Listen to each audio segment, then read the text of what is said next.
আজ ভগবান শ্রী বিষ্ণুর নবম অবতারের জন্মতিথি অর্থাৎ Buddha Purnima. So hey guys, welcome back to my another Facebook mini blog. কে কোথা থেকে ভিডিওটা দেখছো ডেফিনেটলি কমেন্ট করো।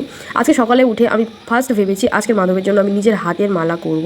তার জন্যই আমি যথারীতি ফুল টুল তুলে সব কিছু রেডি করে নিয়েছি এবং বসে পড়েছি। জানি না কি হজবরল একটা মালা করছিলাম প্রথম দিকে, তারপরে আবার আমি ওটাকে সুন্দর করে ডেকোরেশন করেছি। এই মালাটা ফাইনালি ছিল না, অ্যান্ড মাধবীলতা দিয়ে আমি এত সুন্দর একটা মাধবের জন্য মালা বানিয়েছি। দুটো করেছিলাম, একটা জগন্নাথ দেব বলরাম সুভদ্রা দেবীর জন্য, আর একটা হচ্ছে আমার গোপীনাথের জন্য। তারপর স্নান করে আমি চলে এসেছি মন্দিরে। আর এই যে ঠাকুরটাকে এখন স্নান করাচ্ছি, এটার বয়স অলমোস্ট 40+। এটা আমার ঠাকুমার একটা বেলকাঠের শিব দুর্গা ঠাকুর।